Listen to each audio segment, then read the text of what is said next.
자, 그 다음에 이제 지대론 하고요. 공간 구조 이론이 있는데,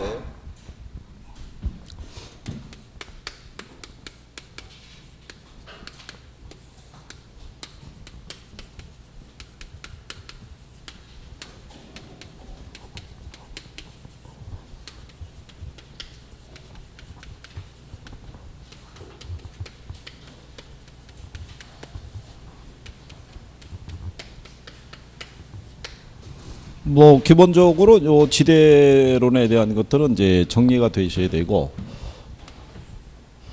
대부분 이제 뭐가 설명해요. 제목이 설명한다고 생각하셔야 되겠고요.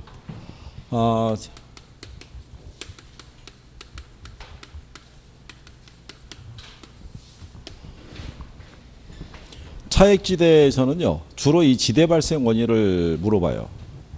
그러니까 차액지대에서 지대 발생 원인으로 리카도는 뭐를 제시했어요?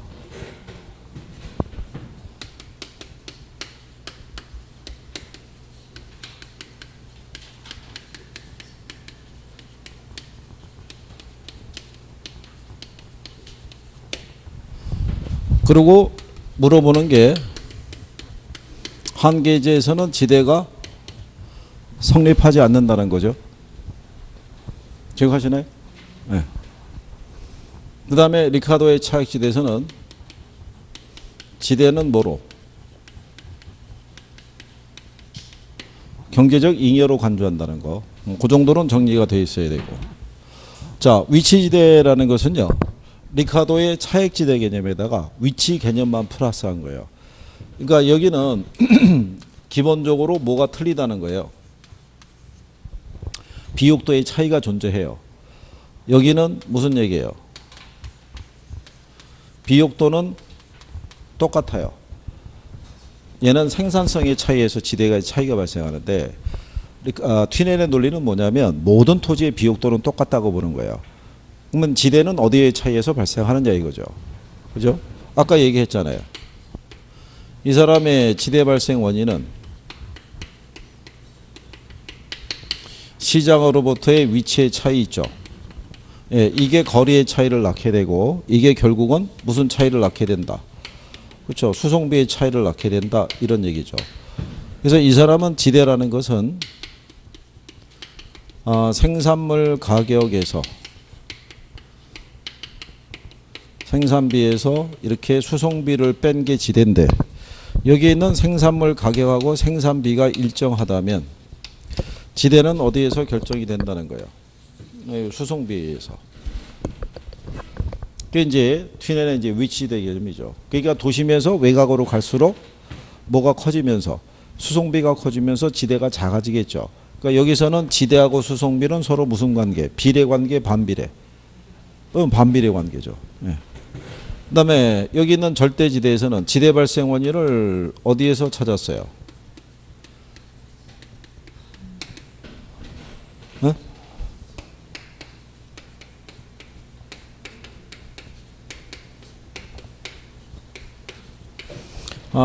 마르크스의 절대지대는요, 이건 제도가 만들어낸 지대다 이런 얘기죠. 마르크스라는 사람이 대표적인 공산주의 사상가잖아요. 공산주의하고 자본주의 있죠. 예, 가장 큰 차이점이 사유재산 제도를 인정하느냐 안 하느냐의 차이점이죠. 사유재산 제도가 성립되면서 개인의 토지 소유를 인정을 해주죠. 그러면 이 사람이 특정한 토지를 소유하고 있다는 얘기는 독점적 위치에 따른 독점적인 소유권을 갖고 있다는 얘기죠. 그러니까 그 토지의 위치나 비옥도에 관계없이 무조건 뭐가? 지대가 성립할 수 있다. 이런 얘기가 되겠죠. 그래서 제목이 무슨 지대? 절대지대라고 얘기를 하죠. 그러니까 여기는 한계지에서도 뭐가 성립해요? 예, 지대가 발생한다라고 얘기를 하는 거죠. 자, 그랬을 때 여기 있는 리카도는요, 생산물 가격이 뭐 해서 상승해서 지대가 상승한 것이기 때문에 지대는 생산물 가격에 영향을 주는 요인이 아니다라고 주장을 한 거죠. 그러니까 그 당시 영국에서는 밀 수입을 금지시킨 거죠. 밀 수입이 금지가 돼서 밀 가격이 폭등했기 때문에 그래서 경제학의 범위가 넓어지는 과정에서 생산성의 차이에 의한 뭐가 발생했다? 지대가 발생했다라고 주장한 거예요. 근데 여기 있는 마르크스의 논리는 뭐냐면 뭐가 상승해서 지대가 상승을 해서 생산물 가격이 상승을 했기 때문에 지대는 요 생산물 가격에 영향을 주는 생산 요소다라고 주장을 한 거죠. 그러니까 예를 들어서 이런 논리잖아요.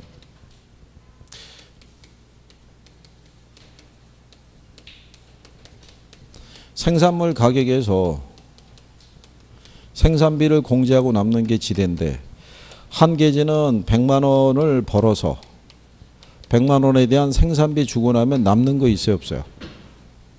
잉여가 없는 게 한 계지잖아요. 근데 마르크스의 절대지대는 한 계지에서도 토지 소유자가 뭐를 요구해요? 지대를 요구하죠. 50만 원 내라 이거죠. 그러면 농부의 입장에서는 없잖아요. 그럼 얘를 줘야 될 거 아니에요. 그럼 어떻게 하겠어요? 올리겠죠. 150으로. 무슨 말인지 아시겠나요? 그래서 그런 논리를 얘기하고 있죠. 자, 여기서 얘기하는 입찰지대라는 거는 어떤 걸 입찰지대라고 얘기를 했어요? 입찰지대.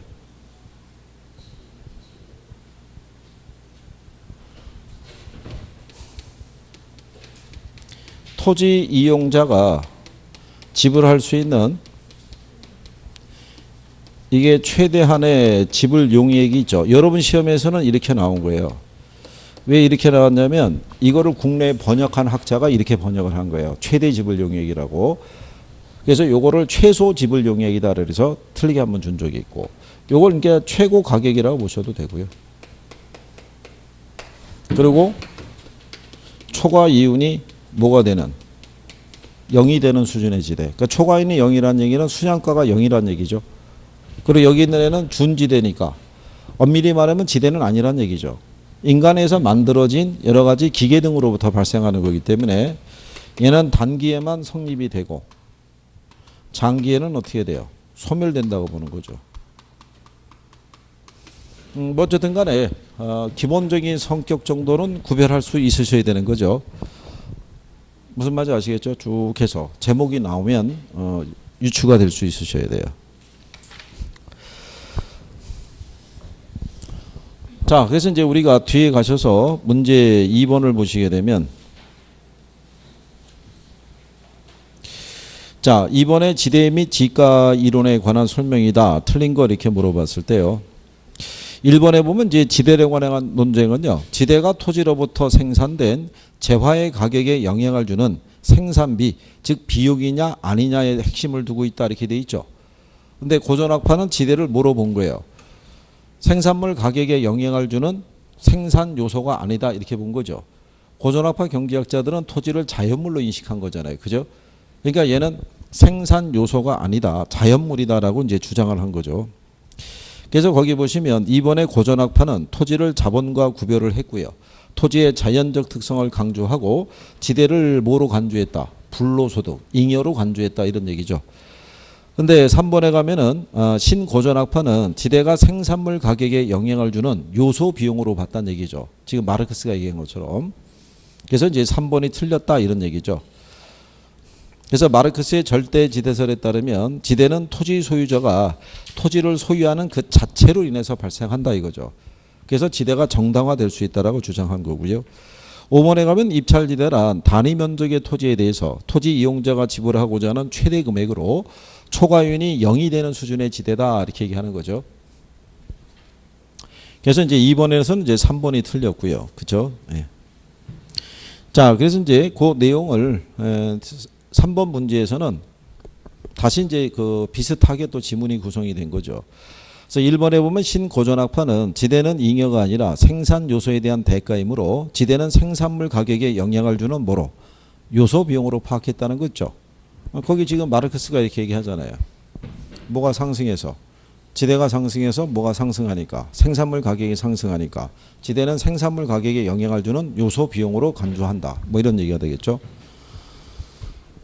그 다음에 이제 거기 보시면 5번에 리카도의 차액 지대설에 의하면 곡물 수요의 증가가 재배 면적을 확대하게 되며 이 경우 비옥도와 위치에 있어서 열등지와 우등지가 발생한다 이렇게 해놨죠. 그러니까 이제 영국에서는 공물법이라는 것이 제정되기 전에는요, 여러 개 이렇게 토지가 있으면 A지가 이제 우등지라고요. 이 중에 일부만 생산을 해도 수요가 충당이 됐는데 공물법이 제정이 되면서 곡물 수입이 금지가 된 거예요. 그러면은 얘만 경작을 해갖고는 그 수요를 감당할 수가 없잖아요. 그러니까 어쩔 수 없이 비옥도가 떨어지는 무슨 토지도 B 토지도 경작의 범위가 넓어지면서 A 토지와 B 토지의 비옥도의 차이에 의한 뭐가 차익이 발생하기 시작한다는 거죠. 그게 비로소 뭐가 성립이 된다? 지대가 성립이 된다라고 얘기를 하는 거예요. 그러니까 곡물법이 제정이 돼서 곡물 수입이 금지만 안 됐어도 생산성의 차이라는 거는 발생할 리가 없었겠죠. 그래서 이제 그거를 가지고 얘기한 거죠. 그래서 이제 3번에 2번에 보면 고전학파는 토지를 자본과 구별하지 않은 반면에 그랬으니까 틀렸다는 얘기죠. 고전학파는 토지를 엄격하게 뭐하고 구별했다는 거예요? 자본하고 구별했다는 거죠. 자본이라는 것은 우리 인간에서 만들어진 요소들이잖아요. 그죠? 예, 그래서 그리고 이제 신고전학파는 토지를 자본과 구별을 해서 별도의 생산 요소로 파악했다라고 얘기를 하는 거죠. 그래서 3번에는 2번이 이제 잘못되어 있다 이렇게 보시면 되겠고요. 그 다음에 이제 4번에 나온 것은요, 튀넨의 지대이론 나오는데 1번 지문에 나오죠. 비옥도가 동일한 경우에 지대는 위치에 따른 수송비에서 지대가 결정이 된다 이거죠. 조금 아까 우리가 조개도 해놓은 거죠. 리카도는 무슨 차이에 의해서? 비옥도의 차이에서 생산성의 차이에 의한 지대가 발생한다는 논리인데 튀넨의 논리는 모든 토지의 비옥도는 똑같다는 거죠. 그럼 비옥도가 같으면 뭐에 의해서 지대의 차이가 발생하느냐? 시주쇼 위치의 차이에 따른 수송비의 차이가 지대의 크기를 결정한다는 얘기죠.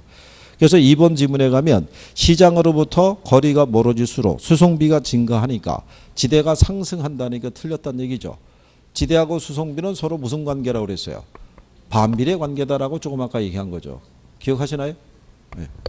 그래서 그런 모형을 기본적으로 정리하실 수 있으면 되죠. 기본적인 그 용어라도 숙지를 하고 계시면 난이도는 이제 그 정도 수준에서 정리가 될 것이다 이렇게 보시면 되겠죠. 그 다음에 이제 뒤로 넘어가시면요. 쌀과 우유, 사과 세 가지 상품에 대한 이 부분이 나와 있는데, 그죠? 19km인 지점에서도 이윤을 얻을 수 있는 상품을 물어봤죠. 그렇죠?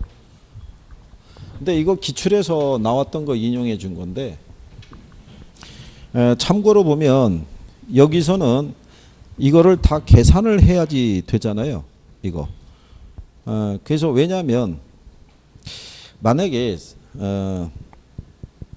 쌀만 해당이 되는 것 같으면, 그죠? 아니면 쌀이 해당이 안 되는 걸로 해주고 쌀을 다 집어넣어 줘야 되는데 결론적으로는 이윤을 얻을 수 있는 상품이 두 개나 되잖아요. 쌀하고 뭐하고 사과하고. 그러면 결론은 다 계산해야 된다는 얘기죠. 근데 실전은 어떻게 해주겠어요? 하나만. 그러니까 실전은 어떻게 해주냐면 쌀을 계산해서 쌀이 이윤이 발생하지 않아요. 그런데 쌀을 지문에다가 다 넣어주는 거예요. 1번, 3번, 4번, 5번 이렇게. 그럼 남는 게 우유하고 사과밖에 없잖아요. 그럼 답이 자동적으로 몇 번이 되겠어요? 2번이 되는 이런 구조로 출제를 해준다는 얘기죠. 세 개를 다 계산하라고 유도하진 않아요.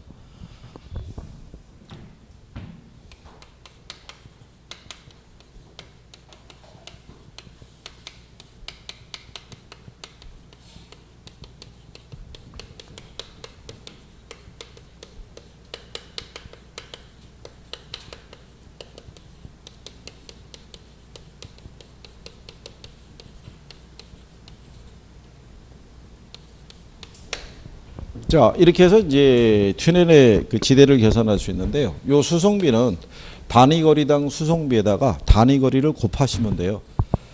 그럼 거기 보시면 쌀은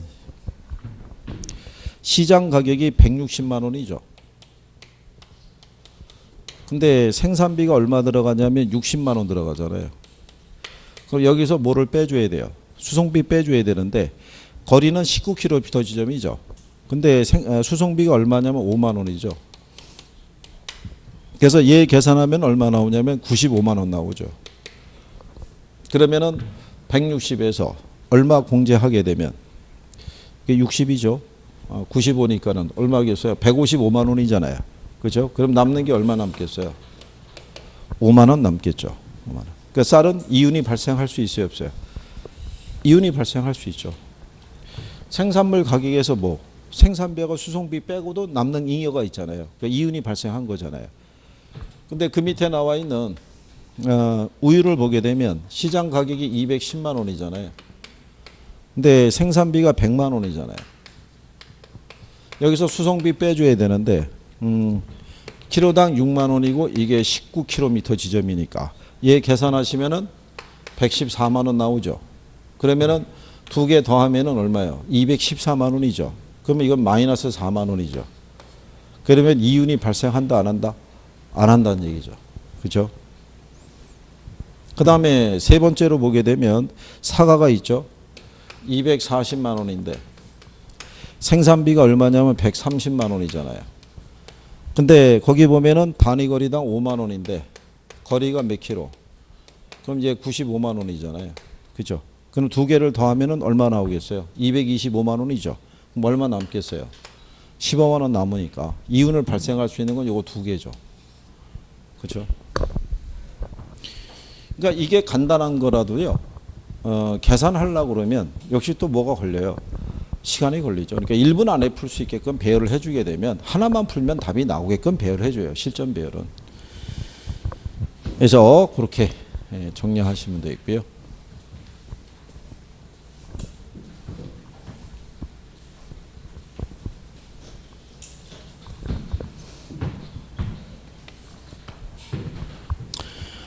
그 다음에 이제 그 밑에 6번에 보시게 되면요. 1번에 튠에는 지대 결정이 토지의 비옥도만이 아닌 위치에 따라 달라지는 위치지대 개념을 통해서 현대적인 입지론의 기초를 제공했다고 돼 있죠.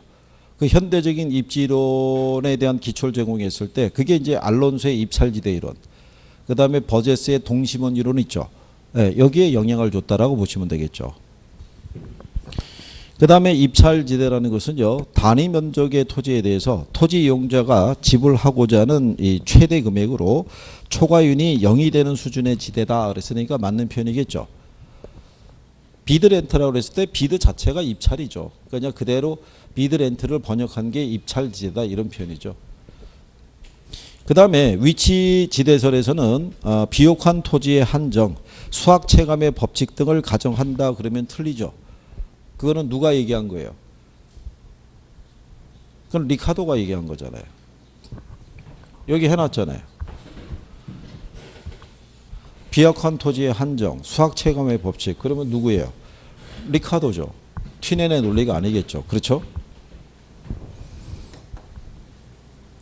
이쪽 지대론이 조금 싫으신가요? 근데 우리가 뭐 안 싫은 단원이 뭐 있나요? 웬만하면 다 싫어하잖아요. 그죠? 예? 그 뭐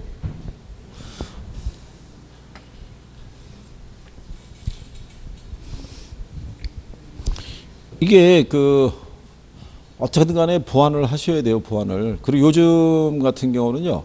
학생분들이 많이 남아서 공부해요. 학원들마다 발등에 불이 떨어져 가지고 이제는 뭐 가라고 해도 안 가요. 그냥 버티고 있는 거예요. 그냥. 그래서 남아서 계속 공부하고 있는 거예요.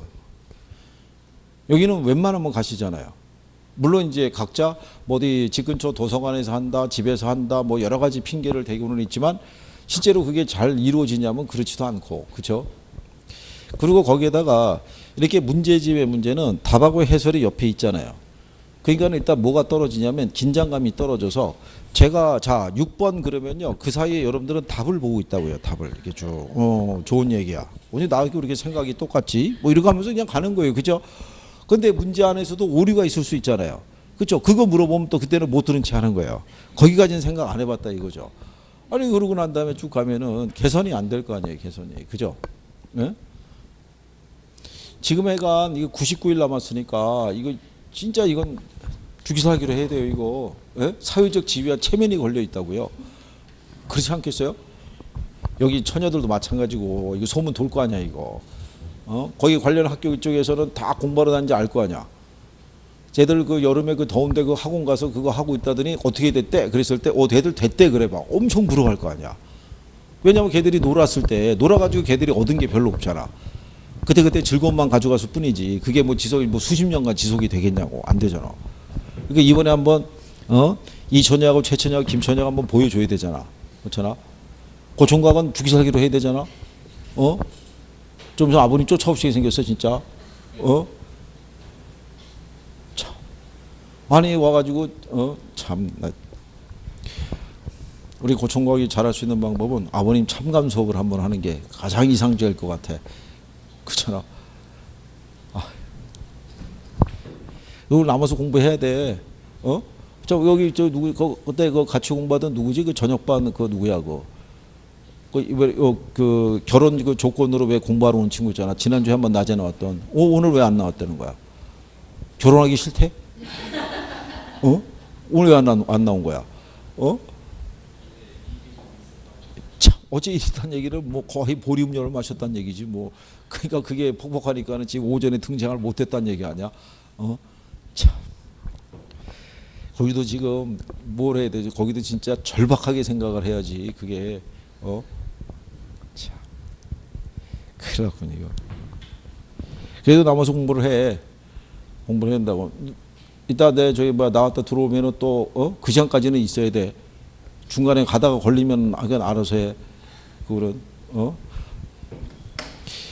아니 그걸 공부라는 거는 본인이 해야지. 그래야지 그게 효과가 좋지. 강제로 시킨다고 그게 되겠냐고. 앉아만 있는 거지. 그렇잖아. 그리고 지금 나가봐. 얼마나 더워. 안에는 시원하잖아. 그냥 여기서 하는 게 제일 좋은 방법이지. 그렇지 않겠어? 최천희 오늘 남아서 공부하나? 안 하는데 김천희 오늘 남아서 공부하나? 또 표정이 왜 저만 갖고 그래? 이런 표정이야? 이천희 오늘 남아서 공부하나? 공부한대 이천희. 김천희 남아서 공부해? 이거 참. 아니 왜 요즘 남친 생겼어? 남친 생겼어? 원래 있었어? 그래. 근데 뭐 요즘은 뭐 워낙 여학생들의 파워가 좋아서 그냥 큰 저기 얘기했네. 우리 저 어르신들 오늘 뭐 남아서 공부 좀 하고 가시나요? 거의 못 들은 체 하시는군요. 참. 공부하셔야 돼요. 예. 이게 자꾸 뭉쳐서 공부하셔야지 조금씩은 낫고요. 그리고 민법 같은 경우도 민법을 조금 잘 하시는 분이 옆에서 이렇게 부연 설명만 조금 해줘도 이해도가 조금 더 빨라요. 그게 서로 도움을 주고받을 수 있거든요. 설명해 주신 분은 그거를 납득을 시키느라고 설명을 하다 보면 자기도 모르게 정리가 조금 더 세련되게 돼요. 그게 실력 향상에 도움이 되는 거예요. 자, 이제 그런 내용이고요. 그 다음에 그 4번에 보면 생산 요소 간의 대체가 일어날 때 일반적으로 입찰지대 곡선은 오양하면서 원점을 향해서 볼록한 형태를 지닌다고 그랬었죠. 원점에서 이렇게 바라봤을 때 볼록한 형태 이렇게. 입찰지대 곡선이 있대요. 원점에서 보면은 이렇게 볼록한 형태죠. 그래서 그런 형태를 지니고 있다라고 보시면 되겠고요. 단일 도시에서 상업용 토지용이 도심 부근에 나타나는 이유 있죠. 도심에 가까울수록 단위 거리당 운송비가 상대적으로 비싸죠. 그렇잖아요. 그렇기 때문에 토지 면적당 생산성이 높고 생산물의 단위당 한개 운송비가 크기 때문에 이게 상업용 같은 경우는 도심에 입지해서 대부분 건물을 고층화시켜서 이용한다고 보시면 되겠죠. 그리고 7번 문제 같은 경우는요. 이거 오래전에 시험에 한번 나온 거예요. 방사형 교통망이라고 돼 있죠. 방사형 교통망 그때 그려드린 거 기억하시나요?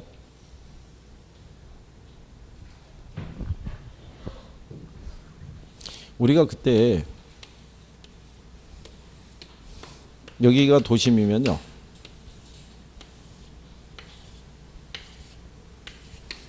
이거를 만약에 이렇게 하나의 원으로 이렇게 해도 되죠.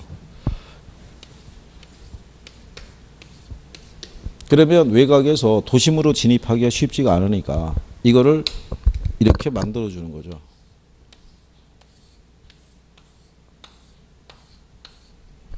그러면은 외곽에서 도심으로 진입하는 게 어떻게 돼요? 쉬워지죠. 이런 식으로. 이게 방사형이거든요. 이런 식의 구조가 되어 있는 대표적인 도시가 유럽에 가면 파리라는 도시 있죠.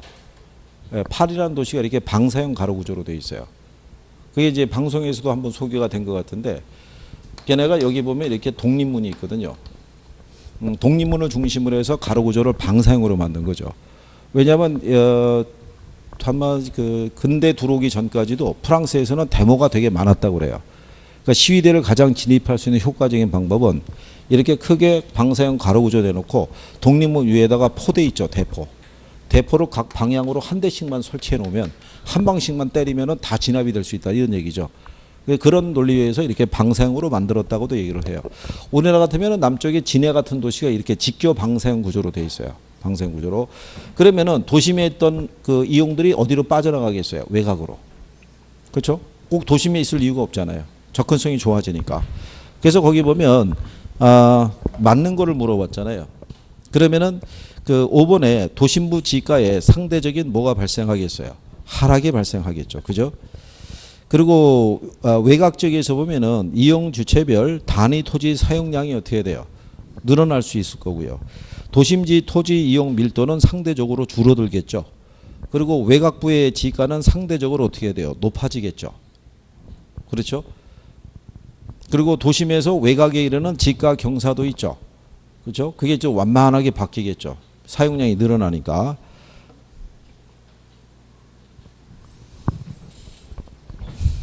자, 그래서 이게 예전에 시험에 한번 나온 거예요. 이거 방사형 가로 구조 있죠. 근래는 나온 적이 없는데 오래전에 시험에 나온 거예요. 저기 10회 이전에. 그렇죠? 그다음에 이제 뒤로 가시면은 생산 요소의 대체성에 대해서 우리가 수업 시간에 설명한 거 기억하시나요? 생산 대체성? 왜 이거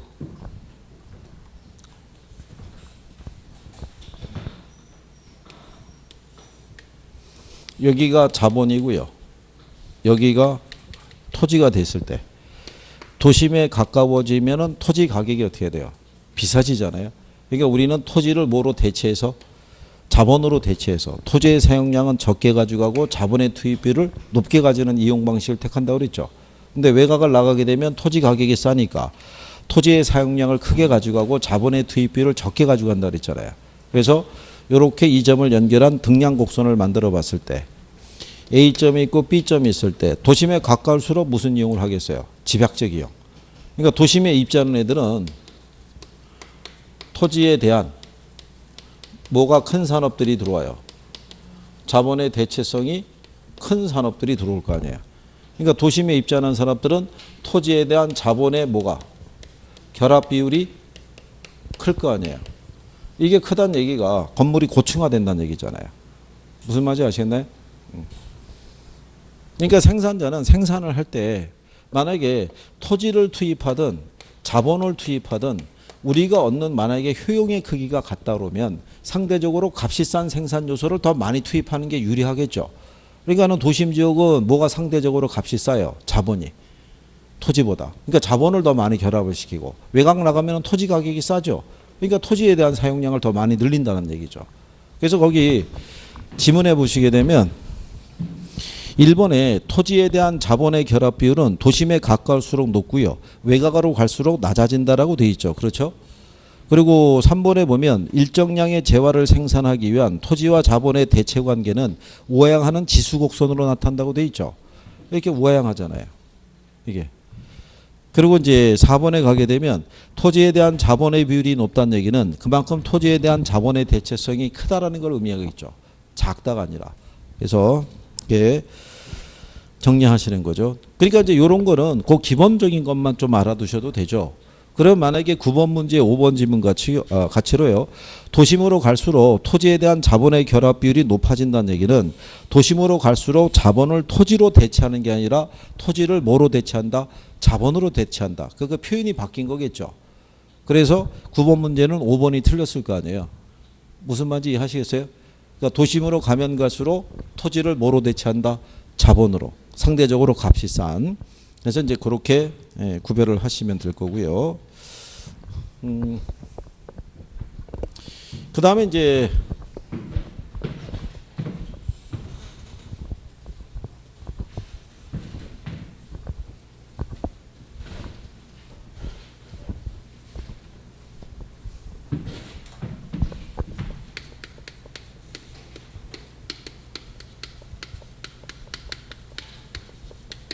도시공간 구조 이론이 있으면요.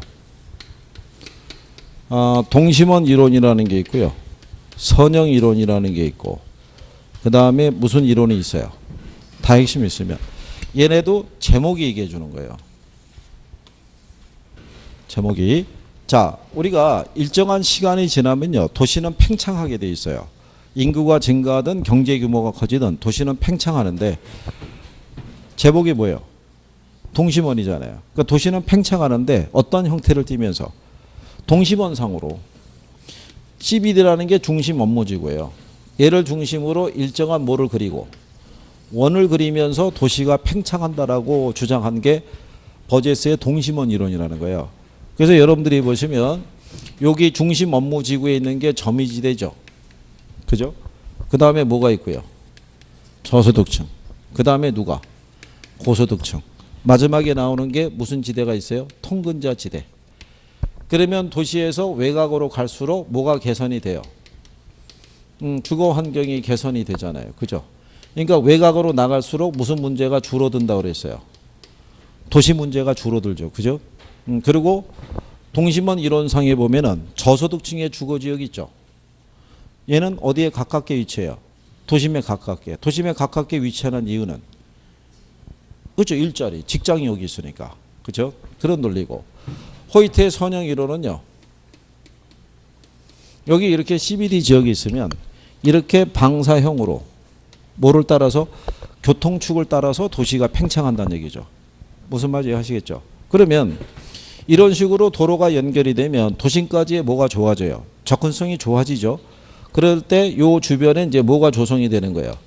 고급 주택지구가 이렇게 조성이 된다는 얘기는 도시가 팽창할 때는 교통의 발달이라는 것도 영향을 준 거지만 뭐가 증가해서 그렇죠?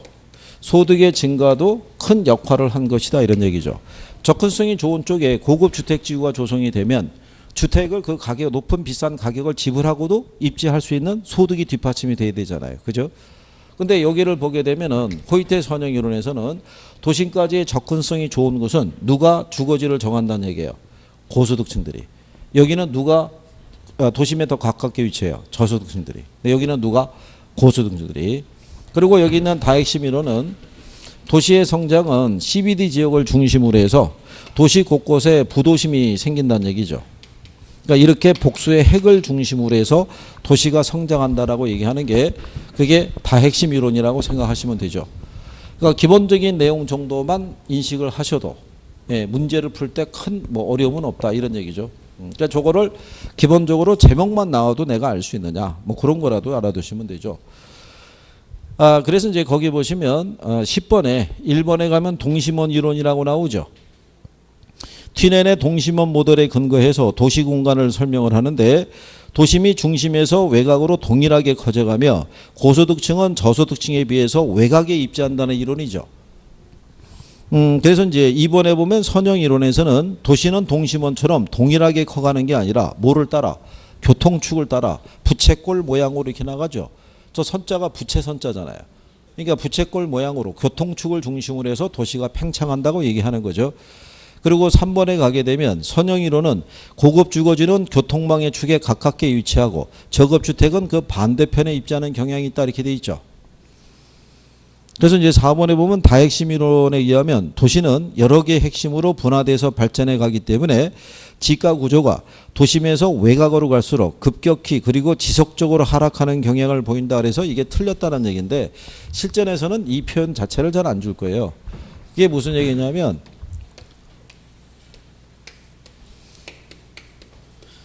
소도시를 기준으로 했을 때는요. 도심에서 지가가 외곽으로 갈수록 급격히 이렇게 낮아지는 양상을 띈다라고 얘기를 해요.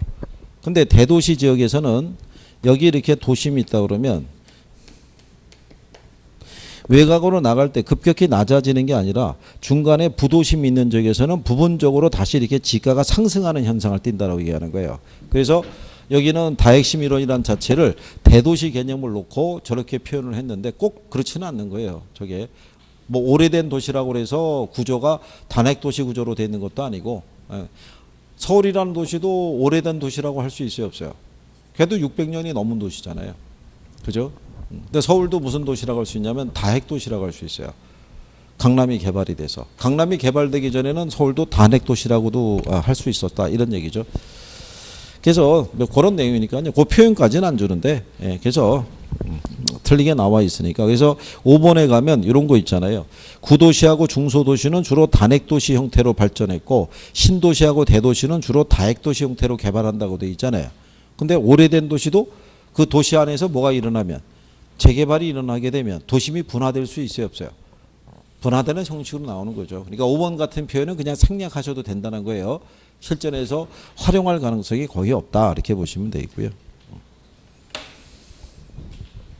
그래서 이제 뒤로 넘어가시면 뭐 기출문제 이렇게 나와 있는데요. 13번 문제 보시면 요거 작년에 나온 거거든요.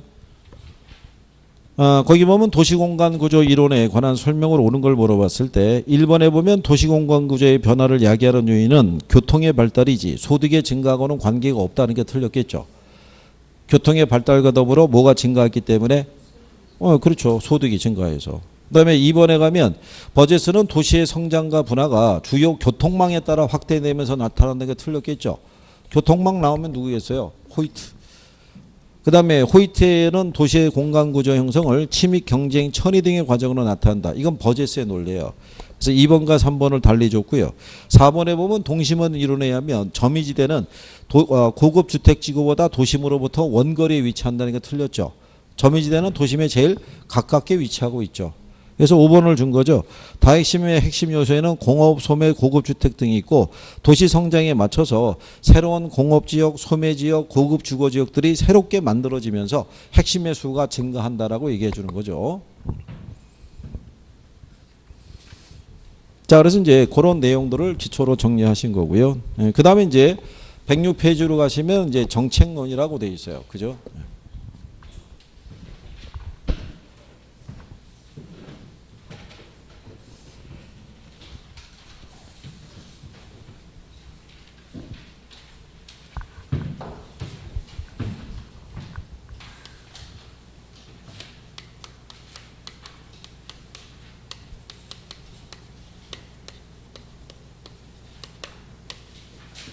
자, 정책론은 여러분들에게 제시하는 시험 목차가 몇 개인지는 알고 계시나요? 시험 목차 몇 개 있어요? 시험 목차.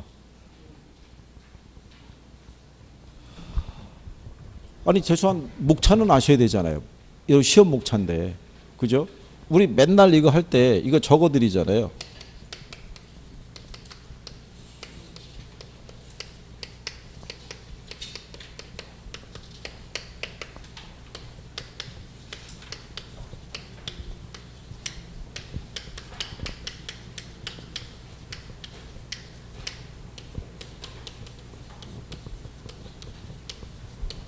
이렇게 해서 네 가지 적어드리잖아요. 시험 목차잖아요. 그러면 이제 목차를 적고 이 안에서 뭐를 우리가 배웠는지, 뭐가 중요하다 그랬는지 그게 이제 기억이 나면 여기가 정리가 되고 있는 거죠. 일단 이게 제목 자체가 생각이 안 나면 그렇지 않아요. 뭘 배웠어도 어디다 뭐 해야 될 게 기억이 안 나실 거 아니에요. 그죠?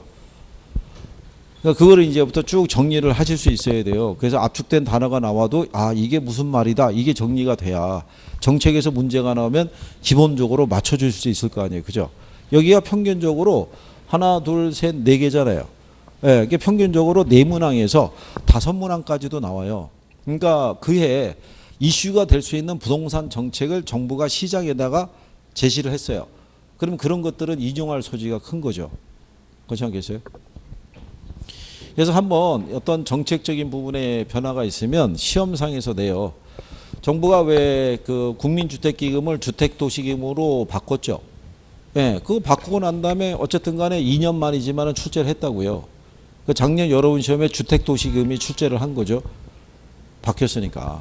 그러니까 올해도 정부가 새로운 부동산 정책이 있죠. 제도를 지금 많이 어쨌든 간에 내고 있으니까 그걸 또 기억을 해야 되고, 그죠? 어쨌든 정리는 이제 조금 하셔야 된다는 거죠. 그리고 기본적으로 근래는 얘하고 얘는 계속 나와요. 토지하고 무슨 정책은? 주택 정책은 기본으로 나온다고 보시면 되겠고, 여기 기능이 나오는 거는 뭐 내는 거냐면 정부의 시장 개입이 있죠. 자, 정부가 시장에 개입할 때 두 가지 목적을 가지고 들어오죠. 하나는 뭐를? 사회적 목표를 달성하기 위해서. 즉 저소득층의 주거 환경을 개선해 주기 위해서 공공주택을 공급을 하겠죠. 그러니까 이번에는 그 공공주택의 종류도 알아야 돼요. 여러분에게 들어오는 공공주택의 종류는 법률이 두 개가 있어요. 민간 임대주택에 관한 특별법이 있죠. 그 법령상의 공공주택이 있고, 그 다음에 공공주택 특별법상의 공공주택 두 가지가 있다고요. 그러니까 그 두 가지에서 나오는 이 주택의 종류 정도는 알아둬야 돼요. 그죠? 시험상에서 인용을 해주니까. 원래 그 준공공 임대주택이 장기 일반 민간 임대주택으로 명칭이 바뀌었죠. 그거는 민간 임대주택 특별법상에서 명칭이 바뀐 거고, 여러분들이 아시는 장기 전세주택이 있죠.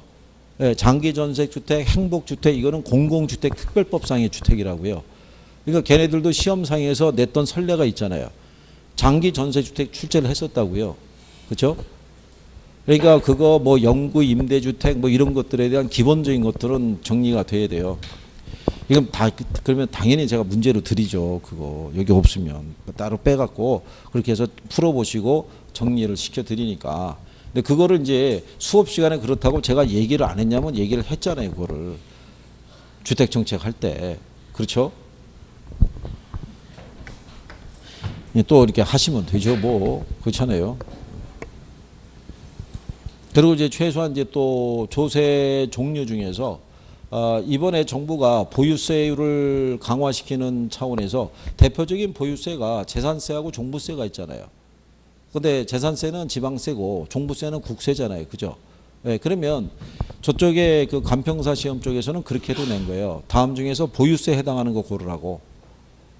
그러면 답이 뭐였냐면 재산세하고 종부세였다고요. 그 두 개를 이렇게 선택할 수 있도록. 그럼 그걸 내는 건 뭐냐면 2차까지 같이 공부하는 사람들은 구별을 해요. 세법을 배우니까. 국세, 지방세 뭐 다 배울 거 아니에요. 근데 1차만 하는 사람들은 그걸 안 배우죠. 학개론에서 국세의 종류, 지방세의 종류 이런 거 얘기하지 않으니까. 그렇잖아요. 그러니까 그런 기본적인 것도 그때 그 흐름에 따라서 정리를 해둘 필요는 있다는 얘기죠. 그래서 대비 조금 하셔가지고 혹시 알아요? 그게 간단하게 나와서 내가 찍을 수 있는 수준이 될지. 그건 이제 그의 여러분 시험 운이라고밖에 할 수 없죠. 자, 그래서 이제 그런 내용 정도 우리가 이제 정리하실 수 있으시면 되겠고요. 그리고 이제 그 앞에 정책론 앞에 나와 있는 거는 뭐 크게 뭐 신경 안. 그리고 그 107페이지에 나와 있는 주요 기출 문제 있죠. 예, 이게 오래전에 나온 거잖아요. 14회. 그렇죠? 근데 이거는 상식적인 수준이겠죠. 지가고로 한다면 지가고의 폐단 있죠. 폐단이라고 할 수 없는 걸 물어봤으니까 땅값 상승하게 되면 5번에 개발회사의 수익성을 높여서 경기 부양에 도움이 된다 그랬으니까는 이건 상식적으로 봐도 말이 안 되는 소리잖아요. 그죠? 그래서 뭐 그렇게 해도 출제했던 적이 있다. 뭐 이렇게 보시면 되겠고요. 뒤로 넘어가시게 되면 1번에 대한 거는 참고하셔도 되고요. 2번에 보면 정부의 시장 개입과 관련된 설명 중에서 틀린 걸 물어봤죠. 근데 거기 보시면 뭐라고 해놨냐면 정부의 시장 개입 이유는 정치적 기능과 경제적 기능을 수행하기 위한 것이며 이렇게 나오죠. 1번 지문에. 그러니까 여기 제목이 뭐예요? 부동산 정책의 의미 기능이잖아요. 역할을 일정한 역할을 수행하기 위해서 들어온다는 거예요. 그래서 역할 중에 보면은 정치적인 측면에서, 그죠? 또는 경제적인 관점에서 일정한 역할을 하기 위해서 들어오는데 요거는 기본적으로 뭐를 달성하기 위해서 들어온다고 그래요. 예, 사회적인 목표를 달성하기 위해서 들어오는데 요 사회적인 목표의 물론 이념의 방향은 형평성과 효율성에 기초하고 있는데 정부 입장에서는 대부분 이렇게 선거 공약 같은 것들을 이행하기 위해서도 들어온다고요. 이번에 왜 최저임금제 뭐 2020년까지 만원 시대를 가겠다 그랬는데 결국 그게 실패한 거예요. 그게 선거 공약이었잖아요. 예, 그런 거랑 마찬가지로 재임 기간 중에 내가 시장에다가 무슨 주택을 공급을 해서 이번에 들어오는 게 청년 임대주택, 행복주택 이거 공급하는 거 알고 계시죠?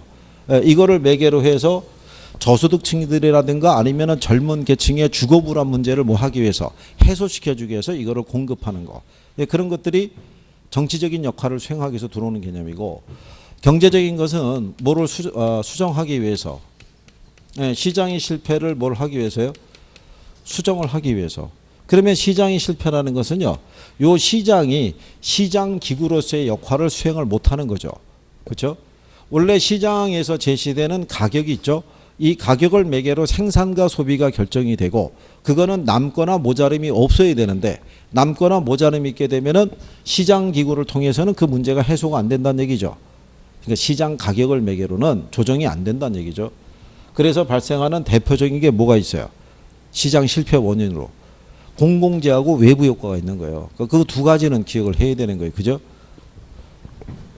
시장 실패를 유발하는 요인 중에서 대표적인 게 뭐 있어요? 공공재하고 뭐가 있다? 그러면 이 문제는 시장을 통해서 해소가 안 되잖아요. 그럼 누가 개입해야 돼요? 정부가 개입해야 되잖아요. 정부가 개입해서 쓰는 대표적인 정책이 뭐가 있어요? 그게 지역지구제. 토지정책의 대표적인 수단이 이거잖아요. 그 다음에 여기 나온 것처럼 공공주택 공급해야 되잖아요. 그러니까 이 주택정책에서는 무슨 주택정책이? 임대주택정책이 중요한 거죠. 시험에 낼 거 아니에요. 그거 나온다고요, 그게. 그러니까는 그거를 쭉 해서 전체적인 단원에서 뭐가 중요하다 이런 것들을 잘 정리를 해 두셔야 돼요. 그래야지 기본적으로 나오는 거는 다 맞추실 수 있다고요. 자, 그래서 이제 거기 2번에 보게 되면은요, 정부의 시장 개입에 관련된 설명식이 틀린 거. 그래서 2번에 보면 사회적 목표를 달성하기 위해서 개입하는 것은 정치적 기능이다 라고 얘기를 하고요. 3번에 시장 실패를 수정하기 위한 정책은 경제적 기능에 속한다. 근데 4번에 보면 저소득층의 주택 공급에 관한 여러 가지 주택 정책은 경제적 기능이다 그랬으니까 이게 틀렸다는 거죠. 그거는 이제 정치적 기능이다. 그래서 저소득층에 대한 주거 환경 개선을 위해서 들어오는 개념이다. 뭐 이런 얘기죠. 그래서 이제 뒤로 넘어가시게 되면 문제 3번 있죠. 자, 부동산 시장에 대한 정부의 공적 개입의 필요성에 관한 설명으로 틀린 거 물어봤을 때요. 자, 부동산 시장에서 발생할 수 있는 정해 외부 효과는 정부 개입의 근거가 된다 이렇게 돼 있죠. 외부 효과 문제는 시장 개입의 근거가 돼야 안 돼요? 되죠. 그죠? 자, 여기 보시면